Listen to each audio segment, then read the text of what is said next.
Guys जय जगन्नाथ मु आपण मिस्टर टेक आपन स्वागत करूछि आ गोटे हमर नुवा वीडियो गाइस आज कथा बा हमें निर्माण श्रमिक कल्याण योजना स्कॉलरशिप विषय रे आ डेट एक्सटेंड हेछि 30 एप्रिल मान 30 एप्रिल 2026 पर्यंत हेछि केउ माने एथरे अप्लाई करि पारे एथि एलिजिबल क्राइटेरिया कोन से विषय रे फुल डिटेल्स म आपन को ए वीडियो माध्यम जणेबी वीडियो टी जमारू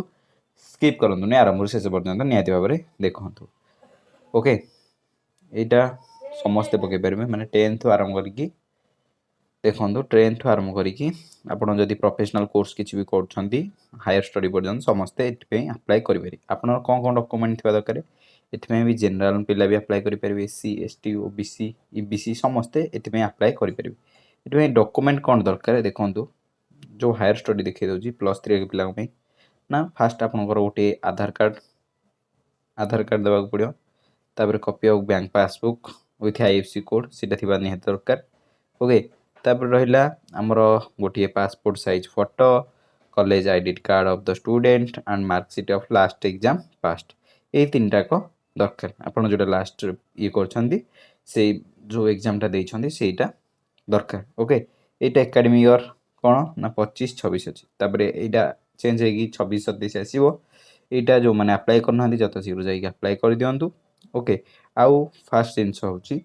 माने कौन असुविधा कौन थिले आपनकर हेबो नै देखंतु आपन जणाउची अमाउंट जो रहला निर्माण श्रमिक कल्याण योजना स्कॉलरशिप पे आपन कोन करिवे ना देखंतु आपन फास्ट निर्माण श्रमिक पोर्टल को आसीबे ओके देखंतु निर्माण श्रमिक government.in ए पोर्टल को आसीबे तळको स्क्रॉल करिवे लिखा छै गोटे कंस्ट्रक्शन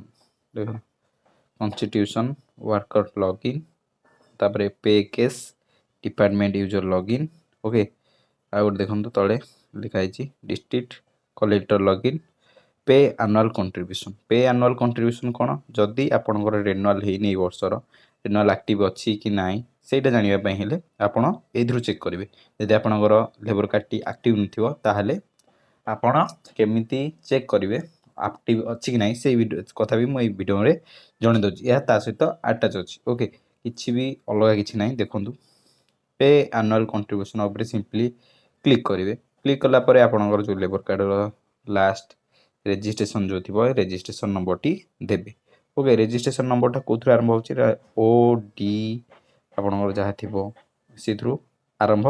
हम जमीती ओ देखु ओ डी खोर्धा के एच एमती सेमती आपण जहाँ थी अनुसार आपन को दबाक पड़ो ओके ओके आपड़ फास्ट आप रेजिस्ट्रेशन नंबर देवे ये अच्छी ओ डी जमी अच्छी सेमती आपंकर रेजिस्ट्रेशन ने दे सारिक प्रोसीड उपरे क्लिक करेंगे ओके देखो ये प्रोसीड उपरे आपड़ क्लिक करें सिंपली प्रोसीड उपरे तापर आपको साइट टी ओपन हो देखो केमी प्रोसीड उपरे क्लिक कलापर आपको तल गोटे एंटर तल को स्क्रॉल करा पड़ो ये एप्लिकेंट डिटेल्स ये देखो कौन है ना एनुअल कंट्रीब्यूशन टी पे है ना देखो देखिए दूसरी एनुअल कंट्रीब्यूशन टी देखा पेंडिंग अमाउंट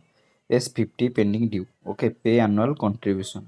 आम जब एनुअल कंट्रीब्यूशन पे करवा ताले क्लिक करके सिंपली पे करें यही भादे आप चेक करेंगे आप लेबर कार्ड एक्टिव अच्छी कि इनएक्टिव अच्छी कि रेनुअल पीरियड शेष हो जाए ना अच्छी फुल डिटेल्स ये जना पड़े जब आप लेबर कार्ड रेनुअल नथिबो ओके आपन मैंडेटरी दरकार ना आपन फादर लेबर कार्ड थी निहाती भाव में आवश्यक आउ गोटे कथा मैंडेटरी रहा जो रहा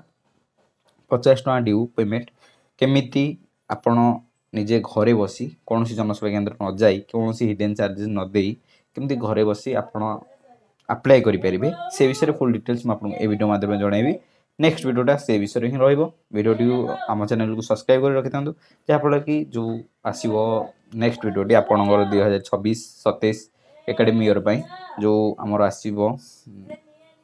रेनुअल से वीडियोटा आप सर्वप्रथम जाई पहुँची पार ओके जदि आपंकर रेनुअल हो नाले आपन को पेमेंट मिल ना ओके आपड़ ये अप्लाई करेंगे ना ओके आपड़ तापर ध्यान देवा निहाती रूपे आवश्यक ओके नचेत आपड़ जदि कौन मोबाइल ऑनलाइन माध्यम कर निजर निकटस्थ जो थी डिस्ट्रिक्ट रे आपन लेबर कार्ड ऑफिस से जाकि कौन जनसेवा केन्द्र ऑनलाइन अप्लाई करदे से सिंपली अप्रूव करने ओके जदि वीडियोटी बहुत मात्रा भल लगी ताहले आपण एई स्कॉलरशिप एलिजिबल हेबे जदि वीडियोटी आपन भल लगी आम चैनल को सब्सक्राइब करी जांतु आउ लाइक कमेंट बहुत मत शेयर करंतु जहाँ फल कहाँ ଆପଣ ଫ୍ରେଣ୍ଡର ହେଲ୍ପ ହେଇଯିବ। ଓକେ, ଭିଡ଼ିଓଟି ଏଇଟା ରଖୁଛି। ଜୟ ଜଗନ୍ନାଥ। କେମିତି ଲାଗିଲା କମେଣ୍ଟ ମାଧ୍ୟମରେ ନିହାତି ଭାବରେ ଜଣାଇବେ। ଜୟ ଜଗନ୍ନାଥ।